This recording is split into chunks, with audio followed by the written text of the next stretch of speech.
Hi everyone, I'm Sora. Evernight is finally here in version 3.6, and I'll show you her best builds, light cones, relics, and team synergy. What's the best F2P light cone to prepare for her? Today, I'll be breaking down her kit based on the official information and going over the strongest free light cone options you can get right now to maximize her potential on release. No leaks.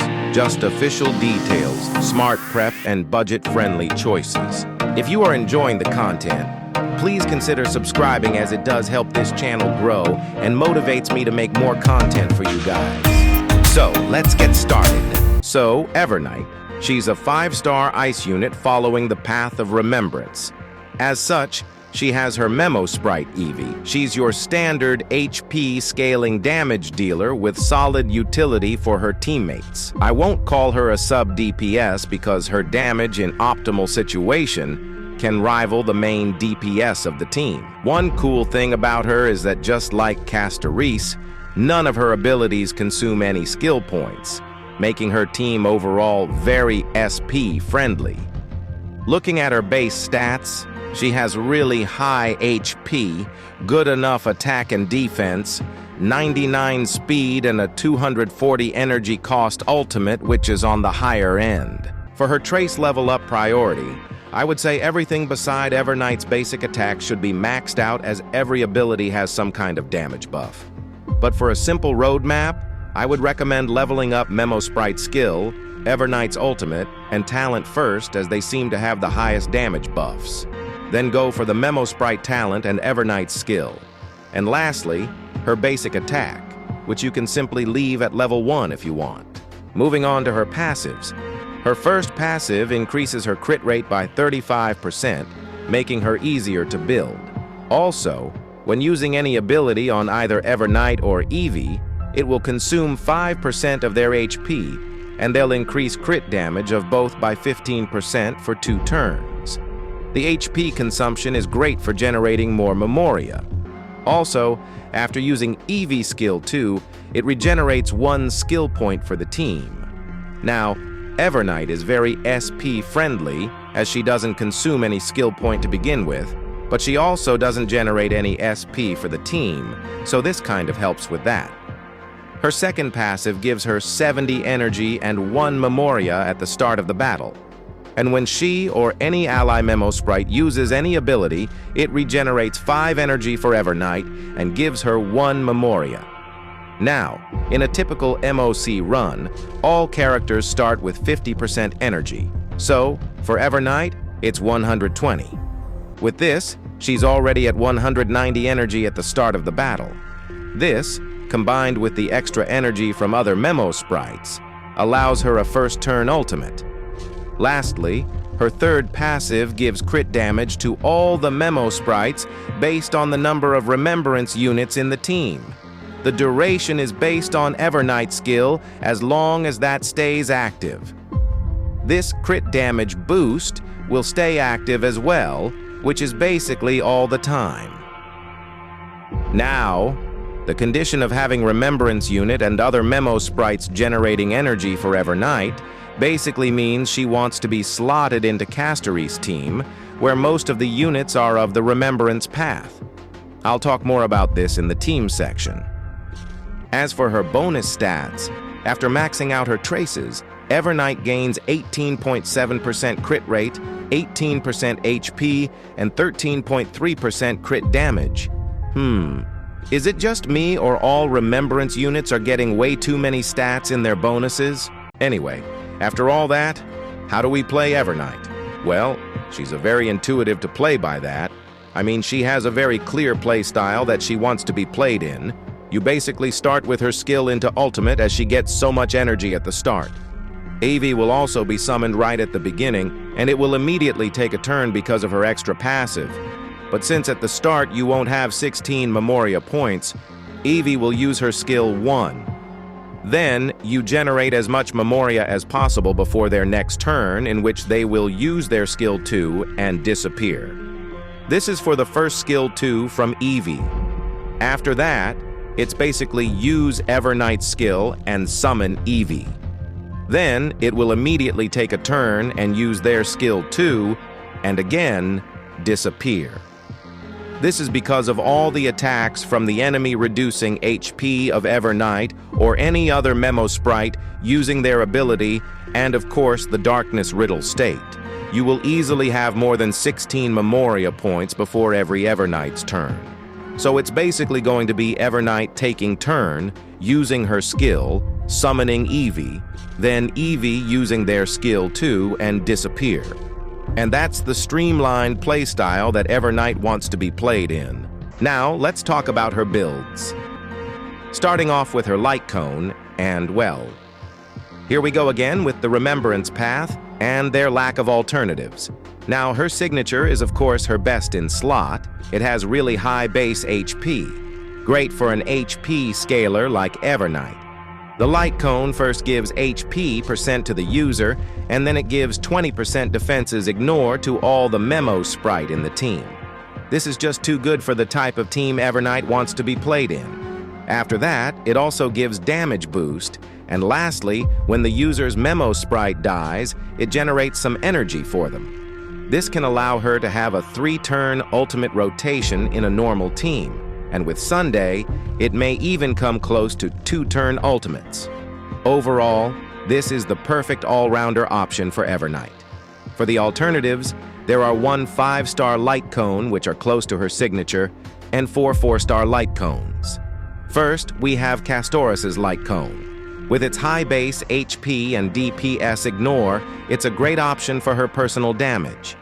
It also provides action advance after the Memo Sprite dies, which will help her take turn faster after every skill too. The second one is going to be the Flower Remembers Light Cone. This Light Cone can increase Evernight and her Memo Sprite, Eevee's crit damage, which is the second best if you don't have Hyacine's signature Light Cone. Next one is Sweet Now, Cry Less Light Cone. This Light Cone provides crit rate to Evernight and increases her Memo Sprite damage if her Memo Sprite is active. Fourth one is the story's Next Page Light Cone. This Light Cone is simply an HP stat stick that can be used by Evernight. Last one is Victory in a Blink Light Cone. This Light Cone is an accessible F2P Light Cone that increases Evernight's crit damage and buffs the party's damage when Evernight uses her skill. On to her best Relic sets. For 4-piece sets, the new upcoming World Remarking Deliverer set is going to be her best in slot. It first gives her some crit rate, and then grants her more HP and crit damage when she uses her basic attack or skill. It synergizes perfectly with Evernight's kit, as she already gets so much crit rate from her kit that HP percentage stats and crit damage are overall better. A good alternative is going to be the Hunter of Glacial Forest set. This increases ice damage and gives critical damage after she uses her ultimate. Even though it is only for 2 turns and you might face some downtime, but it is still her second best option. Aside from these two, other options are just for stat gain, like the Hero of Triumphant Song set, any 2-piece combo of HP and ice damage, or even the Genius set if you can proc it. If you're not using either the Deliverer set or the Glacial Forest set, then among the other options, just use the set that has better substats. For 2-piece sets, the only good option is going to be the Bone Collection set. It gives crit damage and HP, which is perfect for Evernight, and the HP goal of 5,000, very easy to reach for her. Other than this, she doesn't really have a set that works with her kit. You can kinda use the Banana set for the initial 16% crit damage, but it's not even close to the Bone Collection set. For Relic Stats, here's a reference build. For main stats on the pieces, you can go 2 ways here. For Castorit's team build, you want to go full HP on all the pieces. She already gets tons of crit rate and crit damage from her self-buffs. You literally start at 40% crit rate with no relics, and she gets plenty of crit damage buffs. So go full HP on every piece. This will generate more charge for Castoris's Memo Sprite. And her personal damage will be solid as well as she does scale of HP. If you're going for hyper carry team, then using crit damage body and an ice damage orb will get you a bit more damage and a speed boot. If you want to go with a -1 speed comp with Sunday, what I have shown here is for Castore's team. Since I already have 3 HP main stat pieces, I'm simply using speed boots to reach 134 speed point for better cycling. For substats, just go for the usual crit rate and crit damage first, and then some HP would be nice. For stat goals, try to get as much HP as you can from the main stats or substats if you go for hyper carry build. For crit rate, try not to go above 65% as she already gets 35% from her first passive. So anything more than that will result in overcapping. Get a decent amount of critical damage. Around 140 to 150% should be more than good enough for a full HP build, and 180 to 200% for hyper carry build. Speed is all about what you need at the moment for situations like zero cycling, or if you have her E2, where having more speed may be beneficial since you won't have to worry about Memoria generation and want to utilize all the darkness riddle charges before her ultimate comes back. And finally, let's go over her best team options. This section will be a bit shorter than for other units since Evernight really only fits into 2 or 3 main comps. The most obvious choice is the Castoris team. Here, she can replace either RMC to free them up for other squads, or potentially take Tribby's slot if you don't have her or she's being used elsewhere. Either way, the team gains damage. Evernight provides strong buffs for Memo sprites, while also contributing higher personal damage than both RMC and Tribby. In fact, her damage can even surpass the extra true damage that Castoris gains from RMC. Now, while Evernight can replace either, the better option in most cases is RMC.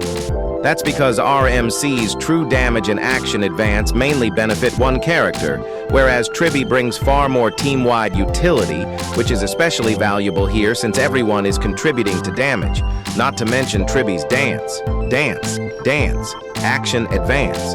That said, in certain situations, like zero cycling, where RMC's action advance makes or breaks a run, RMC will be the preferred choice. And while RMC also helps fill out the 4 Remembrance setup for Evernight's passive, Tribby's overall value is usually too high to drop. As for other teammates, Castoris benefits a lot from having another high HP Remembrance unit who also consumes their own HP, providing even stronger charge generation. The second team is essentially a Castoris team, but with Evernight replacing Castoris instead of RMC or Tribby. The rest of the team stays the same. In this setup, you can build Evernight with more crit rate and crit damage, and she becomes a strong alternative if you don't have Castoris. Similar to Castoris, Evernight benefits greatly from this team composition. With RMC and Hyacine, you'll have at least 3 Remembrance units, which helps consistently trigger her passive. Without that, you'd lose out on her crit damage buff. If you don't have Tribby, you can swap her for Ruin May. Ruin May's skill provides a 32% buff to all allies, plus 50% weakness break efficiency, and her ultimate increases the team's all-type resistance pen by 25%, making Evernight's damage contribution even stronger. Lastly, we have a team with Sunday with either RMC and Hyacine, or Ruin May and Hyacine. Now, this and the last team can be considered hyper carry teams, and the previous team is all by means better than this one in terms of damage. But if you really want to play her with Sunday, well, there you have it. A few things to note here is that just because Evernight has a Memo sprite with their own speed, doesn't mean Sunday is the perfect support for her. Yeah, he can action advance both her and Eevee, but most of the time Eevee will not be on the field, because after using their skill 2, they disappear, and only after Evernight gets a turn and uses their skill, Eevee gets resummoned. So most of the time, the 100% action advance doesn't even affect Eevee. This works with Castoris if you don't explode her dragon, but with Evernight is not that synergistic. That's why if you really want to play hyper carry teams with Evernight, just replace Castoris within her team and that would perform much better than this. Overall, these are the 3 main teams where Evernight fits best. She's a high investment unit that works most effectively alongside other top-tier teammates. Lastly, here's my final thoughts. Now that version 3.6 is live, Evernight is finally here. Based on her kit and official stats, she's already proving to be a reliable and flexible option, even for F2P players. With accessible light cones and relics, she performs well without requiring heavy investment. I'll continue testing her in real gameplay and share updated results soon, but so far, Evernight looks like a solid addition to Castareece teams and Evernight Hyper Carry teams. If you just pulled her, she's definitely worth building. Thank you so much for watching this Evernight guide. Now that she's officially released, I'll be making more gameplay showcases and comparisons to help you get the most out of her soon. If this video was helpful, don't forget to like, subscribe, and share it with other people. See you in the next video.